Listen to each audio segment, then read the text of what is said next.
Now, Benji Shapiro sat up here last night, and he was all, it's all about the truth. Ben, I've known you a long time, brother. You can't handle the truth.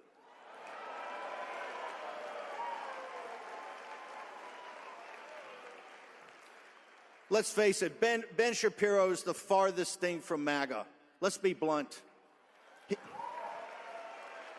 He is a hardcore never-Trumper.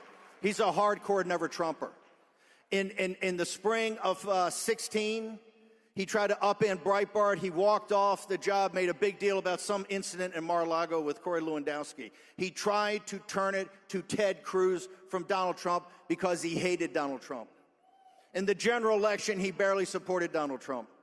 The first sign of when President Trump gets sent back to Mar-a-Lago, the very first individual that jumped on the Ron DeSantis train, the Israel First train, was Ben Shapiro. And those are the darkest days we had. In 21 and 22, you guys were there. He's consistently been against Trump, and now that President Trump doesn't back the Greater Israel Project. What is Greater Israel? It's not about Israel itself. It's about an expansionist Israel, an imperial Israel that Netanyahu and that crowd have thought up. And the Israel First crowd is Ben Shapiro, Tel Aviv Mark Levin, and many others that want to put that ahead of America's interests.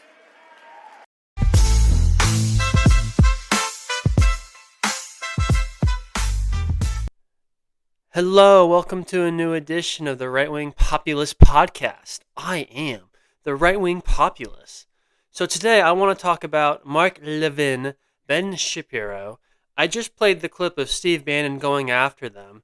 A beautiful clip, by the way, a tremendous clip, the most beautiful clip, just music to my ears. It's just a sight for sore eyes. After doing a podcast, having to listen to Batia Sargon, that idiot, hearing Steve Bannon go after the Israel Firsters. Just beautiful. I love to hear it. But before we break it all down, I want you to subscribe, whether it's on YouTube, Apple Podcasts, Spotify.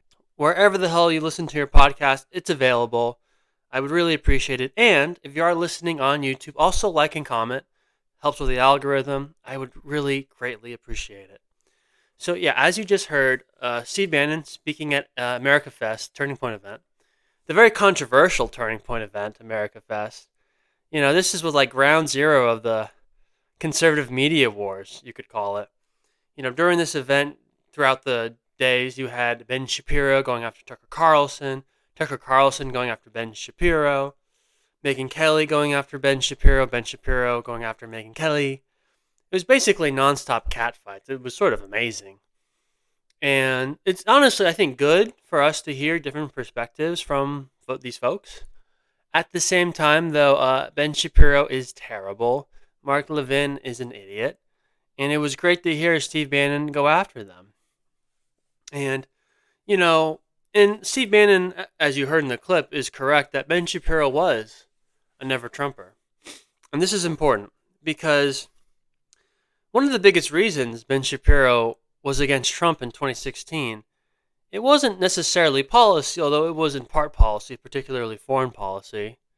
But if you actually listen to what Ben Shapiro said in 2016, probably the biggest problem that he had with Trump, at least according to what his own words were saying, his biggest problem with Trump wasn't, his tax policy, it wasn't his abortion policy, it wasn't even his foreign policy, though that was a factor.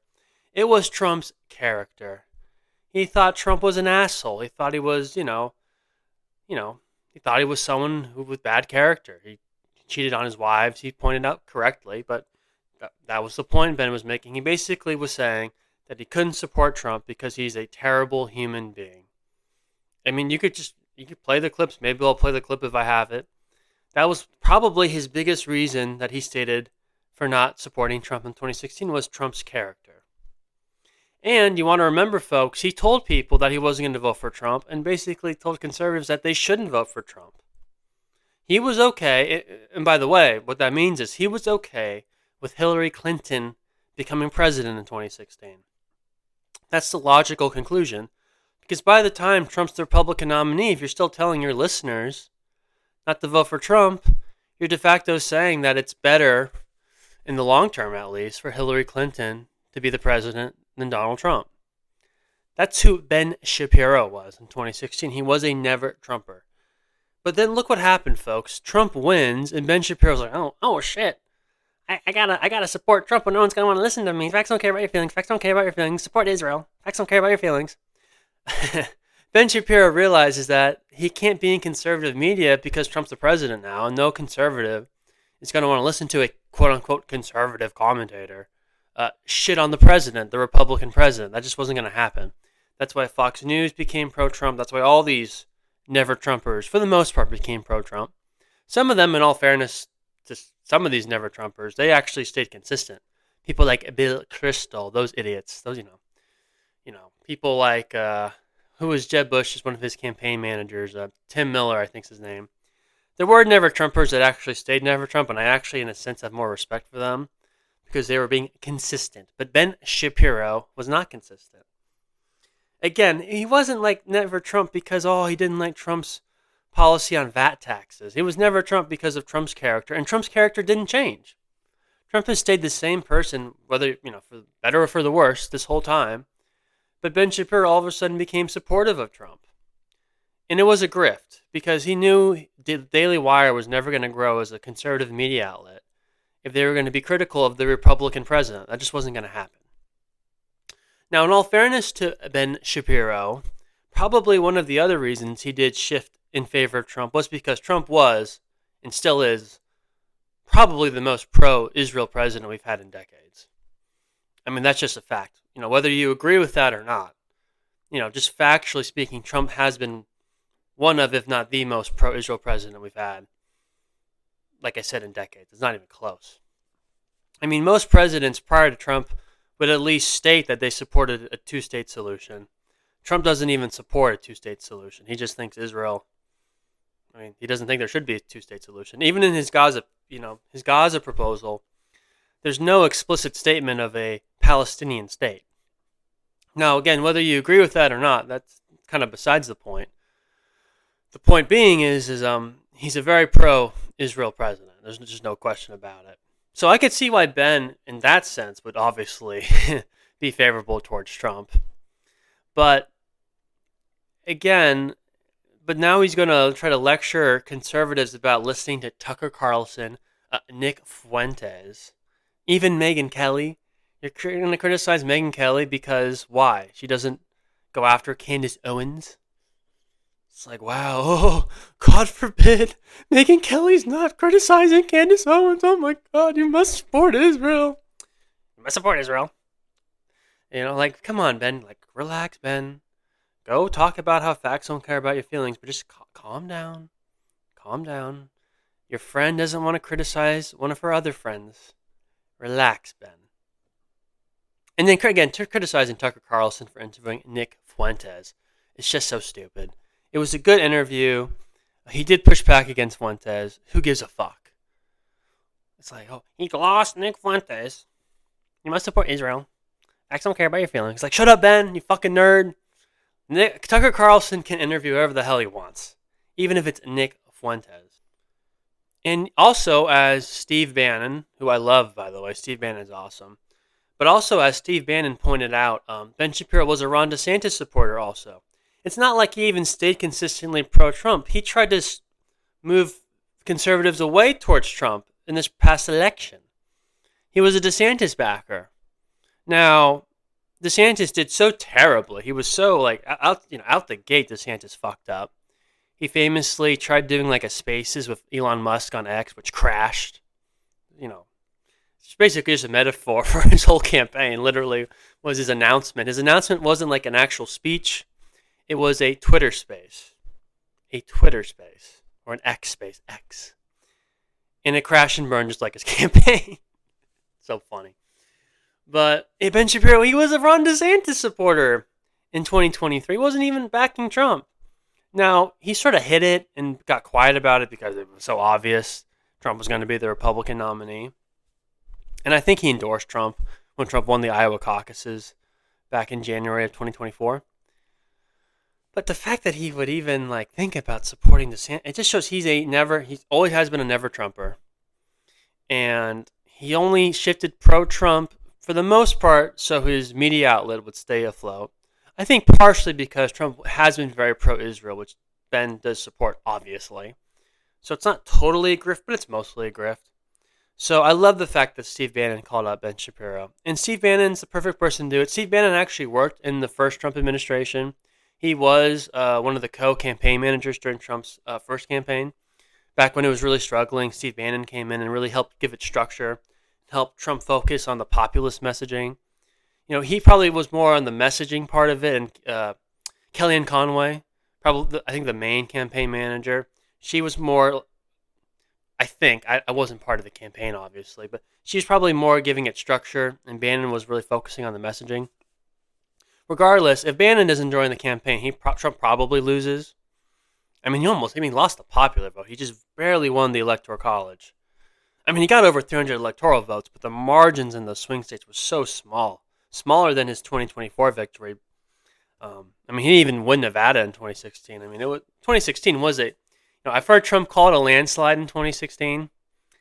Saying his landslide victory in 2024, that's one thing because he did win the popular vote at least, and he won all the swing states. In 2016, he lost the popular vote, and he did not win all the swing states. It's kind of hard to say that was a landslide in 2016, but, Trump says what Trump wants. But, so Steve Bannon calling out Ben Shapiro, it's just perfect and is warranted. And the other person he went after was Mark Levin. And I need to talk about Mark Levin for a little bit because that dude, he's fucking crazy. Mark Levin is like a psychopath. Have you guys seen his Twitter account? Have you seen his X account? It's insane. It's like some of the most unhinged shit I've ever seen in my whole entire life. I'm going to read you some of the stuff this dude is saying because it is like just insane. He's going after like Megyn Kelly, Jack Prosebic, all these people. Richard Barris, the best pollster in the country. It's just insane.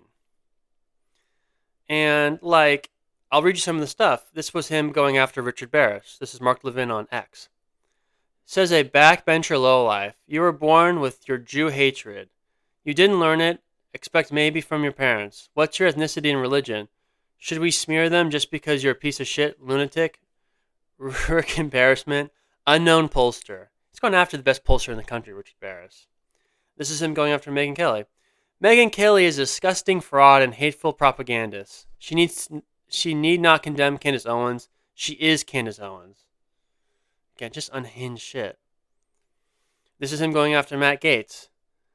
I have Christian family members, you disgusting sexual predator. Do you register with your local police department? Do you have a mugshot like your buddy? Lowlife. Again, he's going after Matt Gaetz. Then he goes after Jack Prosebic. He quote tweets a picture of Jack Prosebic holding up a cross, and then Mark Levin says crackpot. Why, he's a crackpot because he's holding up a cross, Jack Prosebic? I mean, this is just unhinged stuff. I mean, like, what is going on with Mark Levin? Dude is like lost his fucking mind. And it's actually not even that much of a mystery. The truth is, Mark Levin is an Israel firster, and he's going after people in the conservative movement who are just questioning our support to Israel. Just questioning it. And, he famously, I remember back when the Iran stuff was escalating, there was a story about how J.D. Vance did not want to escalate with Iran. And Mark Levin quote tweeted the story, and it was basically asking, if this is true, maybe we need to look into the vice president. I mean, that's how unhinged Mark Levin was getting and has become. Going after the vice president.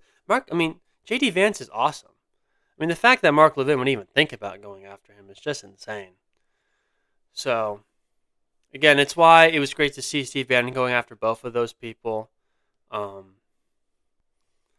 also, I want to emphasize something else Steve Bannon said in the clip I played.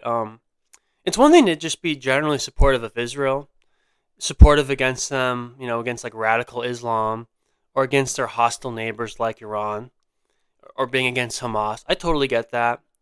I could argue U.S. foreign policy working with Israel has sort of created these tensions with Israel's neighbors and radical Islam. But on the surface level analysis, I could totally understand some person who doesn't understand the complexities of U.S. foreign policy, siding with Israel, versus, Iran, Hezbollah, Hamas, these, Syria, all these countries and groups. I can understand that, and I'm fine with that. But as Steve Bannon pointed out, there is an aspect in Israel politics that do want a greater Israel, and that is an imperialist ambition. It does mean removing people, it means displacing Arabs. So again, if you want to know why there's so much hostility toward Israel in the Arab world, that's part of it, because there is a push in people in Bibi Netanyahu's cabinet to push for a greater Israel. People like Smotrich, Ben-Gvir, these people exist. So, again, it's totally fine to be generally supportive of Israel, but there is an aspect in Israel politics now that is pushing for a more imperialist Israel, and I don't think we should support that, or at the very least, the United States should not be involved. But the problem is Israel wants us involved because they can't reach their goals without our help. So that's why a lot of this friction is happening, and it's why Mark Levin has become so unhinged lately, and it's why it's important to call out Ben Shapiro and make it clear to him that he's not MAGA. He doesn't get to dictate who conservatives should listen to. He doesn't get to curate what's appropriate for conservatives to listen to or not. So good for Steve Bannon attacking Ben Shapiro. I believe Ben Shapiro worked for Steve Bannon when Steve Bannon was running Breitbart. So they have history, and it was good. It was good to hear that. Anyway, folks, that's going to be it for today. Please, again, subscribe, whether it's on YouTube, Apple Podcasts, or Spotify. I greatly appreciate it. Again, the feedback and the support on all the platforms has been great lately, so let's keep it going. I am working on a mini documentary. It should be out, I think, sometime in February. I think you guys are going to like it. It is about sort of the Trump coalition, so my first time doing something like this. I'm a little nervous, but so far so good. It's coming along well, and I'll keep you guys posted on that. We should be back tomorrow, folks. I hope you have a good rest of your day. Bye-bye.